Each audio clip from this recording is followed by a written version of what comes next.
जय हिंद दोस्तों, अपने यूट्यूब चैनल पर आप सभी का स्वागत करते हैं। हम लोग बायोलॉजी के क्लास में पढ़ रहे थे कि आप ब्लड के बारे में पढ़ लिए थे। अब उसके बाद हम कहे थे कौन सा तंत्र चलेगा, उत्सर्जन तंत्र। तो उत्सर्जन तंत्र क्या है, इसके बारे में इस वीडियो में हम लोग समझेंगे और उसके उत्सर्जन तंत्र का जो मुख्य अंग किडनी होता है उसके बारे में समझा जाएगा। तो देखिए, उत्सर्जन तंत्र, आखिर उत्सर्जन ये है क्या। उत्सर्जन का मतलब कि हमारा शरीर में जो भी अवशिष्ट पदार्थ, मतलब जो भी अनावश्यक पदार्थ, मतलब समझिए खराब पदार्थ, जितने भी खराब पदार्थ हमारे शरीर में बन जाता है पाचन होने के बाद, चाहे श्वास लेने के बाद, जो भी खराब पदार्थ हमारे शरीर में बन जाता है उसको बाहर निकालना होता है शरीर से। अगर बाहर नहीं निकालेंगे तो शरीर में अंदर नुकसान करेगा। तो उन चीज़ों को बाहर निकालना ही उत्सर्जन कहलाता है। क्या है कि जब अनावश्यक पदार्थ जितने भी हैं, मतलब जितने भी अनावश्यक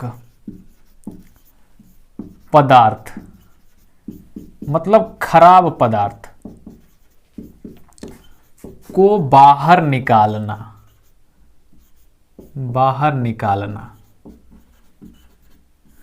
जितने भी अनावश्यक पदार्थ हैं उनको बाहर निकालने की क्रिया क्या कहलाती है, उत्सर्जन कहलाती है। और इसको बाहर निकालने में जो जो अंग मदद करते हैं उन सभी अंगों को क्या कहा जाता है, उत्सर्जी अंग कहा जाता है। उन सभी अंगों को उत्सर्जी अंग कहा जाता है। और जो पदार्थ बाहर निकलते हैं, जो भी पदार्थ, जैसे पसीना निकल रहा है, मल निकल रहा है, हम लोग का पेशाब निकल रहा है, ये सभी पदार्थ उत्सर्जी पदार्थ होते हैं। इन सब शरीर में रहेंगे तो नुकसान करेंगे। इस सब का उत्सर्जी पदार्थ इनको कहा जाता है। तो उत्सर्जी अंग जो होते हैं हमारे शरीर में, लगभग 5 उत्सर्जी अंग हैं हमारे शरीर में। तो पहले उन उत्सर्जी अंगों को हम लोग देख लेते हैं एक नजर। पहला नंबर उत्सर्जी अंग है त्वचा है। कौन सा है? त्वचा। त्वचा भी बाहर हमारे शरीर से निकालता है, जो भी खराब पदार्थ है उनको बाहर निकाल देता है। कौन कौन से पदार्थ को निकालता है? पसीना को बाहर निकालता है, पसीना को। फिर सीबम को बाहर निकालता है, सीबम।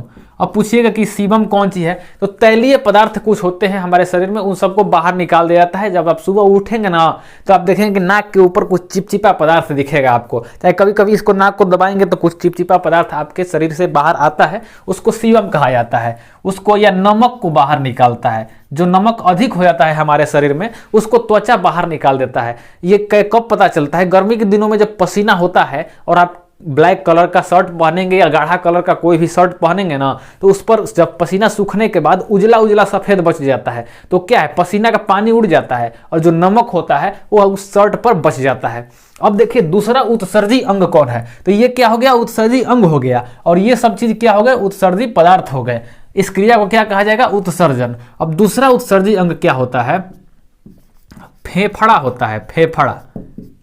देखिए, त्वचा के बारे में अभी पूरा डिटेल से हम लोग पढ़ेंगे। कब? जब ज्ञानेंद्रिय पढ़ेंगे ना, सेंस ऑर्गन, उसमें त्वचा के बारे में पूरा डिटेल से पढ़ेंगे। यहां पर बस देखना है ये क्या चीज बाहर निकाल रहा है।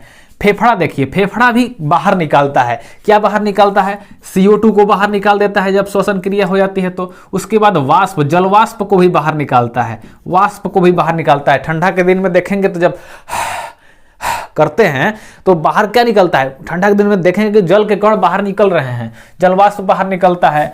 फिर बलगम बाहर निकलता है, बलगम मतलब खेखार, बलगम, बलगम को भी बाहर निकाल देता है फेफड़ा। जब हम लोग खखारते हैं, मतलब करेंगे, चाहे खखार को निकालेंगे, तो कहां से जोर लगा रहे हैं हम लोग? फेफड़ा से जोर लगा रहे हैं। फेफड़ा से ही जोर लगा के ना खखार, एक खांची खखार थूक देता है आदमी, तो कहां से जोर लग रहा है? वो लग रहा है फेफड़ा से जोर लग रहा है। ठंडा के दिन में अक्सर देखेंगे जितना बुढ़ऊ बुढ़ऊ होंगे ना, सब लोग आगे तापेगा, आज जब उसी में बतियाते बतियाते मारेगा, अब खखार के ऐसे हड़ा के रखिया और फिर वहीं पर थूक के भर देगा।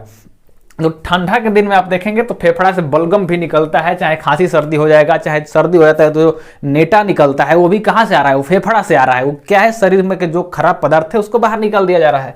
तो फेफड़ा भी उत्सर्जी अंग हो गए। और तीसरा नंबर अंग है बड़ी आंत। बड़ी आंत, बड़ी आंत भी बाहर निकालती है। जो अनपचा हुआ भोजन होता है, जो पचता नहीं है, हमारे शरीर में कोई काम नहीं है उस भोजन का, उसको बड़ी आंत मलाशय के द्वारा, मल द्वार के द्वारा बाहर निकाल देती है। तो जो मल द्वार होता है, मलाशय होता है, उस सब किसका अंग होता है? बड़ी आंत का अंग होता है। जब हम पाचन तंत्र पढ़ाए थे उस समय बड़ी आंत को पूरे डिटेल से हम पढ़ाए थे, एगो वीडियो बना था इसके ऊपर। तो बड़ी आंत क्या करता है? अनपचे भोजन को, अनपचे भोजन अनपचे भोजन को बाहर निकाल देता है। इसको क्या कहते हैं, काइल कहते हैं या मल कहा जाता है उसको, जो मल हम लोग लैट्रिन के रास्ते बाहर कर देते हैं। वो कौन बड़ी आंत करती है, बड़ी आंत के बारे में पूरा डिटेल से पाचन तंत्र में हम लोग पढ़ लिए हैं। फेफड़ा के बारे में आप कहेंगे कि आप पढ़ाइए, तो फेफड़ा के बारे में तो सब श्वसन तंत्र में पूरा डिटेल से पढ़ ही लिए थे हम लोग कि कैसे कैसे फेफड़ा की संरचना होती है। अब चौथा होता है एक यकृत। यकृत माने कि लीवर। लीवर भी एक प्रकार का उत्सर्जी अंग है। लीवर बहुत प्रकार का एक चीज है, वो ग्रंथि भी है, लीवर पाचन में भी सहायता करता है। तो लीवर के बारे में हम लोग कहाँ पढ़ेंगे, जब ग्रंथि चैप्टर पढ़ेंगे ना, तो लीवर की संरचना के बारे में पढ़ेंगे कि वो क्या क्या काम करता है। अभी यहाँ पर देखना है कि यकृत क्या करता है। तो हमारे शरीर में ना जब हम लोग भोजन पचता है तो प्रोटीन का जब पाचन होता है तो अमोनिया निकलता है। क्या निकलता है, अमोनिया। तो अमोनिया बहुत खतरनाक चीज होता है। अमोनिया बहुत खतरनाक चीज होता है। तो क्या करता है ये लीवर, उसी समय उस अमोनिया को यूरिया में बदल देता है। क्या करता है, अमोनिया को, ज्यादा देर अमोनिया हमारे शरीर में रह जाएगा तो खतरा उत्पन्न कर देगा, तो अमोनिया को यूरिया में बदल देगा। यूरिया कम खतरनाक होता है, हालांकि ये भी खतरनाक है लेकिन ये थोड़ा कम खतरनाक है, ये ज्यादा खतरनाक है। तो अमोनिया को किस में बदल देगा, यूरिया में बदल देगा। जब प्रोटीन पचेगा तो अमोनिया निकलबे करेगा। अमीनो एसिड से प्रोटीन बनता है, जब उसको तोड़ेंगे तो अमोनिया निकलेगा, तो उसको टर्न दे क्या करेगा ये यकृत, यूरिया में बदल देगा। अब पांचवा उत्सर्जी अंग होता है वृक्क, मतलब कि किडनी होता है। किडनी का क्या काम है कि जब ये यकृत इसको यूरिया में बदल दिया है ना, उसी समय ये लीवर उसको यूरिया भेज देगा ब्लड में मिलाकर। ब्लड में से यूरिया को छानकर और बाहर निकाल देता है पेशाब के रास्ते। ये क्या करता है, किडनी यूरिया को पेशाब के रास्ते बाहर निकाल देता है, पेशाब बनाकर बाहर। तो उत्सर्जी अंगों को हम लोग देख लिए। त्वचा को देखें, पसीना सीबम नमक इसको निकाल रहा था, फेफड़ा बलगम को निकाल दे रहा है, वाष्प को निकाल दे रहा है, CO2 को निकाल दे रहा है, बड़ी आंत अनपचे भोजन को निकाल रही है, यकृत अमोनिया को यूरिया में बदल दे रहा है, और वृक्क जो किडनी है यूरिया को पेशाब में बदलकर बाहर निकाल देता है। तो मुख्य जो उत्सर्जी अंग है ना वो वृक्क ही है, किडनी ही है। इस सब के बारे में तो हम लोग सब अलग अलग पढ़िए लिए हैं। त्वचा के बारे में उसमें पढ़ेंगे, सेंस ऑर्गन में, फेफड़ा के बारे में पढ़ लिए हैं हम लोग श्वसन तंत्र में, बड़ी आंत के बारे में पाचन तंत्र में पढ़ लिए हैं, यकृत के बारे में जब ग्रंथि चैप्टर पढ़ा जाएगा उस समय आपको ये बताया जाएगा यकृत के बारे में। इस चैप्टर में हम लोग को मेन फोकस किस पर करना है, किडनी पर करना है। किडनी यूरिया को क्या करती है, बाहर निकाल देती है। तो इतना सब आप इसको पहले देख लीजिए, इसको याद कर लीजिएगा, इसको नोट कर लीजिए या स्क्रीनशॉट ले लीजिए। इसके बाद हम मिटाकर अब मेन जो उत्सर्जन अंग होता है किडनी, उसके बारे में हम लोग पढ़ेंगे। चलिए अब हम लोग देखते हैं मेन उत्सर्जी अंग किडनी के बारे में। यही किडनी की संरचना है, ऐसा ही होता है किडनी। किडनी कहाँ होता है, यहाँ पर जब ये जो हम लोग का फेफड़ा है ना, उसके ठीक नीचे पीछे यहाँ पर आंत जो होता है सब, उसके ठीक पीछे से यहाँ पर पीछे में किडनी पाया जाता है।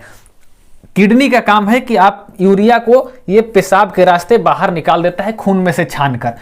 जो किडनी की पूरी स्ट्रक्चर होती है, फिगर होता है, वो ऐसा होता है। हम ओरिजिनल फिगर आपको यहाँ पर दिखा दे रहे हैं, यहाँ पर जो हम बनाए हैं फिगर, उसमें आप किडनी को समझिए।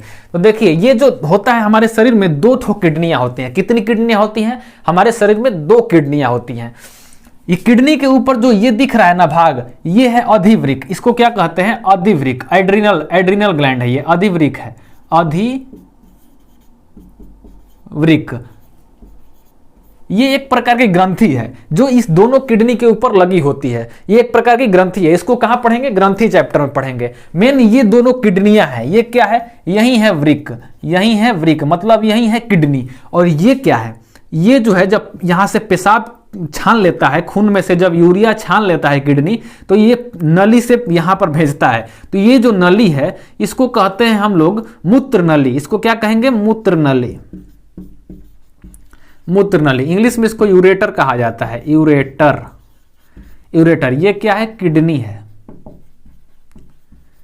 इंग्लिश में इसको यूरेटर कहा जाता है। तो हमेशा ऐसा थोड़ी ना होता है कि खून में से हम लोग छना रहा है यूरिया और पेशाब हमेशा निकल रहा है, ऐसा होता है। ये एक जगह स्टोर होता है, उसको कहा जाता है ब्लैडर। मतलब मूत्राशय। एक जगह ये स्टोर होता है, इसमें लगभग आधा लीटर मतलब पेशाब एक बार में स्टोर हो सकता है सामान्य मनुष्य का। फिर यहाँ से हम लोग, ये मूत्र मार्ग होता है, यहाँ से हम लोग पेशाब के रास्ते उसको बाहर निकाल देते हैं, मूत्र मार्ग। इसको इंग्लिश में कहा जाता है यूरेथ्रा।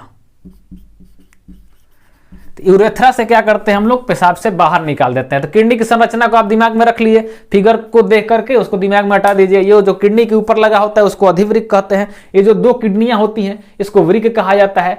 किडनी से दो ठो नली निकल के आती है, उसको मूत्र नली मतलब यूरेटर कहा जाता है। उसके बाद ये जहां स्थिर होता है, जहां स्टोर होता है पेशाब कुछ देर के लिए, मतलब कि ऐसा अगर नहीं रहता ये ब्लैडर तो हमेशा हम लोग का पेशाब बाहर निकलते रहता, तो डायपर पहन के घूमना पड़ता हमेशा हम लोगों को। इसके लिए भगवान पहले ही से एगो स्टोर वाला दे दिए कि आप यहाँ पर स्टोर कर लीजिए, जब आपको टाइम मिलेगा तो आप इसको पेशाब के रास्ते बाहर निकाल दीजिए। तो उसको क्या कहते हैं, मूत्राशय। और जहां से निकाल देते हैं हम लोग इसको, उसको कहा जाता है यूरेथ्रा, मूत्र मार्ग। ये तो किडनी की संरचना हुई। ये जो दाहिने तरफ की किडनी होती है, मतलब दाहिने तरफ की किडनी, ये बड़ी आंत से थोड़ा सा दबाव में आ जाती है, जिसके कारण ये थोड़ा नीचे पाया जाता है। कहाँ पाया जाता है, थोड़ा सा नीचे पाया जाता है। ये वो आंत से क्या होता है कि थोड़ा दब जाता है, जिसके कारण इसकी संरचना नीचे होती है। किडनी की संरचना पूछ देगा कैसा होता है, तो सेम का बीज देखें आप, सेम का बीज ठीक वैसा ही किडनी होता है। जो सेम का बीज होता है ना, ठीक वैसा ही किडनी का आकार होता है। सामान्य मनुष्य में 2 किडनियां पाई जाती हैं। ऐसा नहीं है, कभी कभी किसी मनुष्य में 1 किडनी भी होता है। आप 1 किडनी के बल पर भी आप पूरा जीवन बिता सकते हैं, कोई दिक्कत नहीं होगा उससे। आपको अच्छी तरह से आपका पूरा यूरिया छनाता रहेगा। कभी कभी किसी का 1 ही किडनी बनता है, बाहर उसका दोनों किडनी नहीं रहता है, वो भी अपना जीवन पूरा जी लेता है। लेकिन जब दोनों किडनियां खराब हो जाएंगी तब दिक्कत हो जाता है। अब इस किडनी को जब हम लोग फाड़ देते हैं, बीचे से क्या किए, बीचे से फाड़ दिए। जब किडनी को बीचे से फाड़ेंगे ना तो ऐसा दिखेगा। कैसा दिखेगा, ऐसा दिखेगा। तो जब बीचे से फाड़ते हैं तो उसमें देखते हैं कैसा कैसा परत है किडनी में। तो जो ये बाहरी परत है ना किडनी का, उसको हम लोग कहते हैं कार्टेक्स। क्या कहते हैं, कार्टेक्स कहते हैं। बाहरी परत जो किडनी का है, जिसको हम अलग रंग से यहाँ पर रंग दिए हैं, उसको कहा जाता है कार्टेक्स। और जो ये अंदर का भाग है ना, उसको कहा जाता है मेंडुला। इसको क्या कहेंगे, मेंडुला कहते हैं। इसको कहा जाता है मेंडुला। इसको याद कर लीजिएगा। जो बाहरी भाग है उसको कार्टेक्स कहा जाता है, जो अंदर का भाग है उसको मेंडुला कहा जाता है।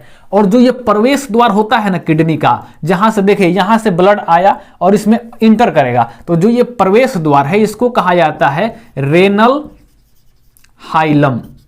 Renal hilum, renal hilum.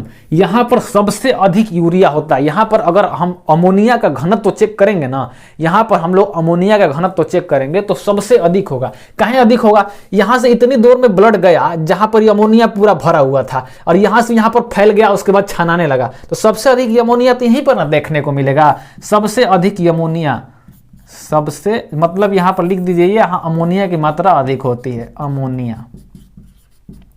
तो पूछ देगा किडनी के किस भाग में अमोनिया की मात्रा सबसे अधिक होती है, तो रेनल हाइलम।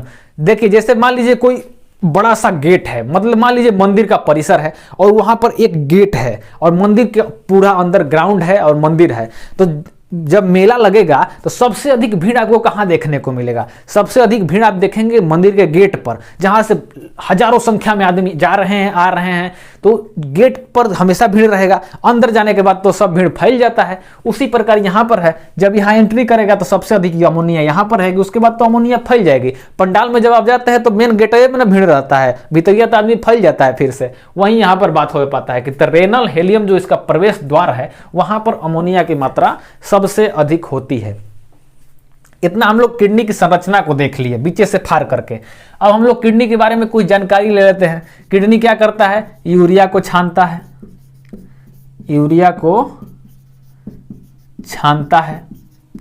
उसके बाद किडनी क्या करता है, पेशाब का निर्माण करता है, पेशाब का निर्माण करता है। और किडनी जो होता है ना कि अम्ल और क्षार को नियंत्रण भी करता है हमारे शरीर में, कि कितना बेस चाहिए हमारे शरीर को, कितना एसिड चाहिए हमारे शरीर को, उसका नियंत्रण करता है। तो यहां पर हम लोग लिख सकते हैं कि किडनी क्या करता है, एसिड का और बेस का मतलब क्षार का नियंत्रण करता है, नियंत्रण करता है। मतलब यहां पर डायरेक्ट हम लोग को एग्जाम में अगर पूछ देगा कि पीएच वैल्यू का नियंत्रण कौन सा अंग करता है हमारे शरीर में, तो किडनी करता है। एसिड को नियंत्रित कर रहा है चाहे बेस को नियंत्रित करता है, इसका मतलब क्या है कि वो पीएच मान को नियंत्रित कर रहा है। वो क्या कर रहा है, पीएच मान को नियंत्रित कर रहा है। पीएच वैल्यू 7 से नीचे गई तो अम्ल, पीएच वैल्यू 7 से ऊपर गई तो क्षार। किडनी की संख्या कितनी होती है? 2 गो किडनी होता है हमारे शरीर में, 2 गो किडनी, और एक किडनी का भार लगभग 140 ग्राम होता है, 140 ग्राम। एक किडनी का भार सामान्यतः 140 ग्राम होता है। एक किडनी का भार कितना होता है? 140 ग्राम होता है। किडनी का एक और ही काम है, किडनी हल्का फुल्का जहर अगर आप खा लेंगे ना तो उसको निष्क्रिय कर देता है। किडनी हल्का फुल्का जहर को भी निष्क्रिय कर देता है, इसका इतना पावर है, जहर को भी निष्क्रिय कर देता है ये, निष्क्रिय। ये ना कि एक खांची जहर खा लेंगे तो थोड़ी ना निष्क्रिय करेगा, हल्का फुल्का जहर अगर हम लोग खा लेंगे तो उसको निष्क्रिय करेगा। तो आजकल तो हल्का फुल्का जहर हम लोग खाइए रहे हैं, तो वहाँ प्रभाव किसको पड़ रहा है? किडनी को पड़ रहा है बेचारा, वहाँ पर वो सबको जहर को निष्क्रिय कर रहा है। वो लीवर को प्रभाव पड़ता है, सबसे अधिक जहर खाने पर किसको प्रभाव पड़ता है? लीवर को प्रभाव पड़ता है, लीवर खराब हो जाता है। यदि हम जहर खा के मरेंगे ना तो सबसे पहले हमारा लीवर खत्म हो जाएगा, लीवर खत्म हो जाएगा। अगर मान लीजिए हम जहर खा के मरे तो इसका पता कैसे लगेगा कि मरने के बाद कि आदमी जहर खा के मरा है? तो जब पोस्टमार्टम होता है तो क्या किया जाता है? उसका लीवर चेक किया जाता है कि अगर उसका लीवर खराब हो गया है तो लीवर में जहर की मात्रा दिख जाती है आराम से, और वहां पर जब डॉक्टर उसको देखेगा तो कह देगा कि ये जहर खा के मरा है। अगर आप किडनी देख रहे हैं, किडनी या मान लीजिए यहाँ पर पढ़े कि जहर को निष्क्रिय करता है किडनी, एग्जाम में आ गया कि जब कोई आदमी मर जाता है तो कैसे पता करेंगे कि वो जहर खा के मरा है? तो आप मार देंगे किडनी को चेक करेंगे, किडनी को नहीं चेक करेंगे। किडनी तो जब जहर जाएगा इसमें तो उसको निष्क्रिय कर देगा, ये तो उसको झेल जाएगा। तो किडनी अगर चेक करेंगे तो पता चलेगा कि जहर था कि नहीं था, वो तो उसको निष्क्रिय कर दिया है। वास्तव में जहर कहाँ रहता है? जब हम लोग, जो लीवर होता है ना वो बहुत जल्दी जहर से खराब हो जाता है, तो जब लीवर को चेक करेंगे तो जहर पता चल जाएगा कि खाए थे कि नहीं खाए थे। लेकिन जो किडनी होता है हल्का फुल्का जब हम लोग जहर खाते हैं तो उसको निष्क्रिय कर देता है। आजकल तो हम लोग खाना भी खा रहे हैं, कोई भी तो सब्जी खा रहे हैं या चावल खा रहे हैं, कुछ भी खा रहे हैं, हर चीज़ में दवाई डाला जा रहा है, तो जहर की मात्रा उसमें आ ही रहा है। तो सबको हम लोग खा रहे हैं तो उसका प्रभाव कहाँ पड़ रहा है? किडनी को बेचारा झेलना पड़ रहा है, ये हमेशा उसको छान रहा है, लीवर हम लोग का खराब होते जा रहा है। तो इतना हम लोग देख लिए कि जहर को निष्क्रिय करता है। तो रक्त में से जब छानता है, रक्त को छानने का काम कौन करता है? किडनी करता है। रक्त को छानने का काम कौन करता है? किडनी करता है। लेकिन आपसे क्वेश्चन अगर पूछ देगा कि रक्त को शुद्ध करता कौन है, कौन शुद्ध करता है, तो आप मार दीजिएगा झट से किडनी, किडनी मारिएगा ना, लेकिन किडनी नहीं होगा। रक्त को शुद्ध कौन करता है? तो फेफड़ा करता है। हम जब श्वसन तंत्र आपको पढ़ा रहे थे तो आपको बताए थे कि रक्त का शुद्धिकरण उसको कहते हैं जब उसमें से कार्बन डाइऑक्साइड को हम लोग निकाल देते हैं और जब उसमें ऑक्सीजन मिल जाता है, मतलब ऑक्सीजन मिला हुआ रक्त को शुद्ध रक्त कहा जाता है। तो रक्त का शुद्धिकरण का मतलब कि उसमें ऑक्सीजन मिल गया था, ऑक्सीजन मिलाने का काम कौन करता है? फेफड़ा करता है। रक्त को छानने का काम कौन करता है? ये जब पूछेगा तब कौन करता है? किडनी करता है। तो रक्त को छानने का काम कौन करता है? किडनी करता है। किडनी की जो मूल इकाई होती है ना उसको नेफ्रॉन कहते हैं, नेफ्रॉन, नेफ्रॉन। ये क्या है? किडनी की इकाई है। अब पूछिएगा कि इकाई कौन चीज है, मतलब कौन सी कोशिकाओं से, किस प्रकार की कोशिकाओं से ये किडनी बना है। शरीर की सबसे छोटी इकाई कोशिका है, अपने से वो सब काम करती है अपना वो। तो ये भी जिस कोशिकाओं से बना होता है ना, जो पेशाब को छानता है मेन रूप से, इसका मान लीजिए किडनी को हम लोग फाड़ते गए तो किडनी का जो सबसे छोटा रूप मिलेगा ना वो है नेफ्रॉन। एक किडनी में लगभग 3 लाख नेफ्रॉन होते हैं, मतलब दोनों किडनी मिल करके 7 से 8 लाख नेफ्रॉन होता है हमारे शरीर में। दोनों किडनी मिल करके 7 से 8 लाख नेफ्रॉन होता है। तो किडनी की मूल इकाई, जैसे मूल इकाई का मतलब जिससे किडनी बना है, जिससे किडनी बना है। अगर पूछ देगा कि ये जो घर है उसकी मूल इकाई क्या है, तो ये तो सब चीज से बना है, सीमेंट बालू सब लगा, इसमें गिट्टी सब लगा। लेकिन अगर इसको एक प्रकार से देखा जाए कि इसका मूल इकाई क्या है, तो ईंट है। ईंट से नहीं पूरा घर बना हुआ है, तो मेन इसका मूल इकाई क्या है? ईंट है। उसी प्रकार तो मेन संरचना जो इसकी है किससे बनी है? नेफ्रॉन से। उसको क्या नाम दिया जाता है? नेफ्रॉन। मतलब आसान भाषा में ये कह सकते हैं हम लोग कि किडनी की कोशिकाओं को क्या कहा जाता है? तो उसको नेफ्रॉन कहा जाता है। तो यहीं पर मेन काम होता है, नेफ्रॉन से ही हम लोग छानते हैं ब्लड को। तो बहुत सारा नेफ्रॉन मिलके उसको पूरा छान के बाहर निकाल देता है। अब एक क्वेश्चन आता है कि किडनी के बाहर जो झिल्ली पाई जाती है उसको क्या कहते हैं? तो जो किडनी के बाहर एक झिल्ली पाई जाती है, जैसे हर चीज के बाहर एक झिल्ली है, हम दिमाग में भी एक झिल्ली है जिसको मेनिंजाइटिस कहा जाता है, उसको हम लोग ब्रेन चैप्टर में पढ़ेंगे।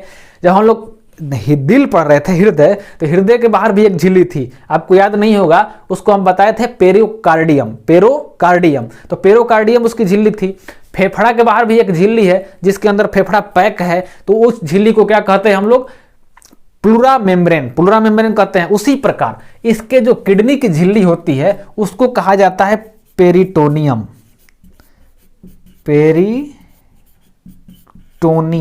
पेरिटोनियम ये क्या है? झिल्ली है। झिल्ली के बाद समझ रहे हैं कि आप उसी में भगवान उसको बांध करके रखे हुए हैं। जैसे हम लोग सब्जी बाजार जाते हैं सब्जी लाने के लिए, तो कहते हैं वो झिल्ली दो, तो झिल्लिया में हम लोग सब चीज डाल लेते हैं। उसी प्रकार हर जो भी अंग है उसके बाहर एक झिल्ली बना दिया गया है, जो नाजुक अंग है उसी में ये सब भरा हुआ है, उसी आकार से। इसके बाद कौन सी झिल्ली है? पेरिटोनियम नामक झिल्ली है, पेरिटोनियम नामक झिल्ली। तो किडनी की संरचना को हम लोग पढ़ लिए, किडनी का काम क्या है पढ़ लिए। किडनी की संख्या 2 होती है। पेशाब को निर्माण करता है किडनी, जहर को भी निष्क्रिय करता है, हमारे पीएच वैल्यू को बैलेंस करके चलता है किडनी। बहुत सारा काम है किडनी का। तो किडनी की संरचना को हम लोग पढ़ लिए। अब इसकी मूल इकाई जो है नेफ्रॉन। अब देखेंगे कि आखिर खून में से पेशाब में कैसे बन जा रहा है, आखिर खून में से यूरिया को कैसे छांट ले रहा है ये, तो उसके हम लोग देखेंगे। अब इसके बाद नेफ्रॉन के बारे में पढ़ेंगे, इसकी जो मूल इकाई है नेफ्रॉन के बारे में पढ़ लेंगे। उसके बाद किडनी खत्म हो जाएगा। तो अब इसको नोट कर लीजिए, इसका एक स्क्रीनशॉट ले लीजिए, उसके बाद हम नेफ्रॉन को पढ़ेंगे।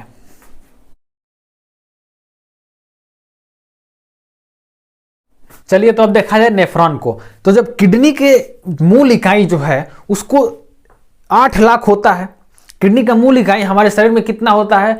लगभग 7 से 8 लाख होता है किडनी के अंदर। तो उसको अगर हम लोग नंगी आंखों से देखेंगे तो दिखेगा नहीं? दिखेगा। उसको देखने के लिए जब हम माइक्रोस्कोप से उसको देखें, तो जब उसको जूम करके देखा गया तो उसका आकार कुछ इस तरह से आया, कुछ इस तरह से आया। उसको हम अच्छी तरह से तो यहाँ बना नहीं पाएंगे, लेकिन कुछ इसी तरह से उसका आकार होता है।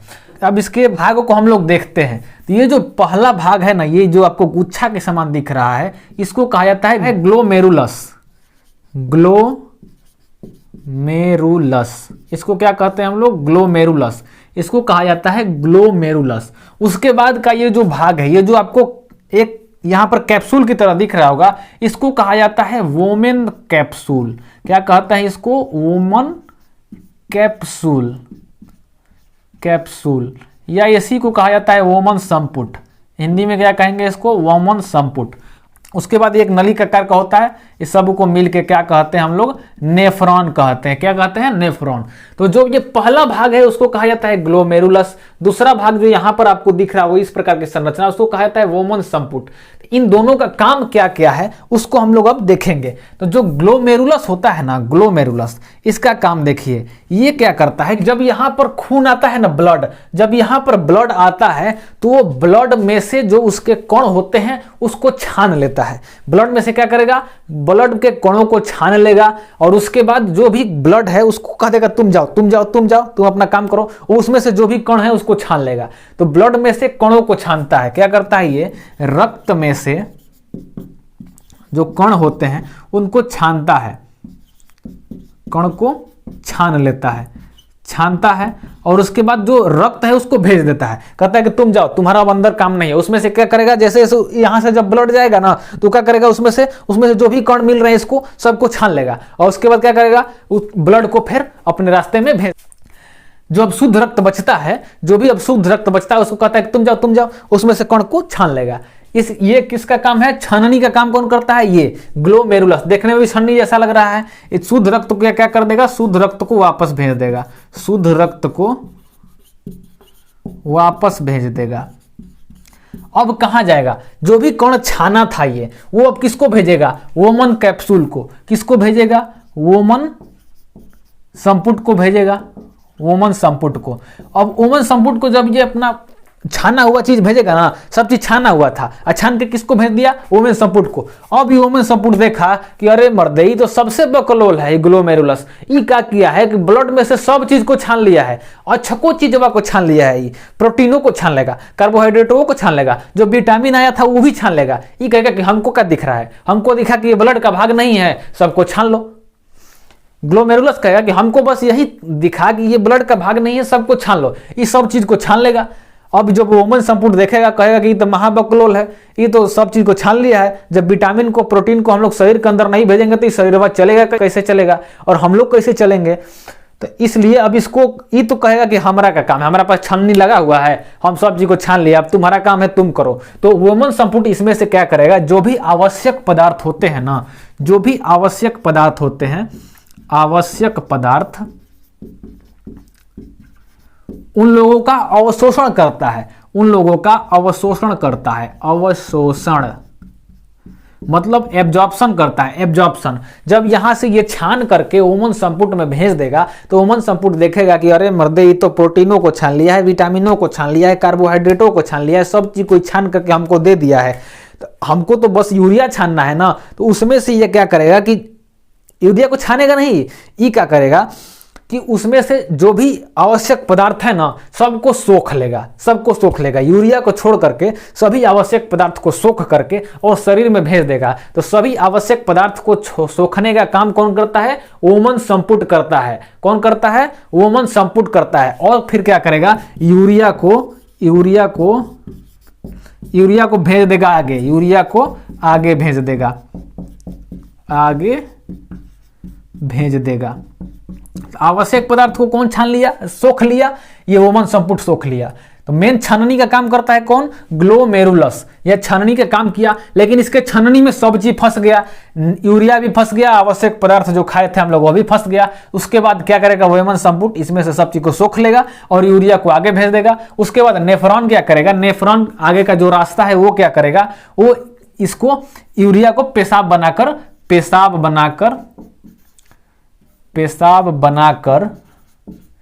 बाहर भेज देगा। जब ये आवश्यक पदार्थ को वोमन संपुट जब ये सोख लेगा तो ये जो आगे का ये नली है वो क्या करेगा, इसमें अब यूरिया आ जाएगा, यूरिया को में पानी मिला करके उसको पेशाब बना करके और भेज देगा, कहां पर, बाहर भेज देगा। तो ये जो नेफ्रॉन का काम था वो आप समझ गए, ग्लोमेरुलस सब चीज को छान लेता है, उसके बाद वोमन संपुट उसमें से जो आवश्यक चीज होते हैं उसको सोख लेता है और यूरिया को बाहर कर देता है। यूरिया जब आगे जाता है तो नेफ्रॉन जो ये आगे का हिस्सा है वो उसको पेशाब बनाकर बाहर भेज देता है। हम लोग क्या करिए, पेशाब के रास्ते से यूरिया को बाहर भेज दिए। तो हम लोग देख लिए कैसे किडनी की जो संरचना थी उसको देख लिए, किडनी के अंदर जो नेफ्रॉन का काम है, मूल इकाई कैसे ब्लड को छान रहा था उसको देख लिए, किडनी का क्या क्या काम है, किडनी के जो भाग होते हैं उसके बारे में देख लिए। अब आगे हम लोग अगले वीडियो में देखेंगे कि पेशाब के बारे में देखेंगे। पेशाब का कुछ बेसिक बात होता है, चाहे किडनी के अंदर कौन कौन सा रोग होता है उसको देख लेंगे, और कौन कौन से प्रकार के प्राणी होते हैं, कैसे कैसे अपना क्या चीज उत्सर्जन करते हैं। हम लोग तो यूरिया निकाल रहे हैं, उसी प्रकार बहुत से ऐसे प्राणी होते हैं जो यूरिया नहीं, कोई कोई अमोनिया डायरेक्ट निकाल देता है। उन सबको क्या कहा जाता है, उन सबको किस श्रेणी में रखा जाता है, अगर किडनी सही से काम नहीं करेगा तो हमारे शरीर में क्या क्या दिक्कतें आ जाएंगी, इन सबको एक अगले वीडियो में हम लोग पढ़ेंगे। इस वीडियो में इतना ही रहेगा, किडनी के बारे में पूरा हम बता दिए इसमें। अगर ये वीडियो आपको अच्छा लगा हो, समझ में आया हो, तो वीडियो को लाइक कीजिएगा, कमेंट कीजिएगा और हमारे चैनल को सब्सक्राइब करना नहीं भूलिएगा अगर अभी तक नहीं किए होंगे तो। तब तक के लिए जय हिंद।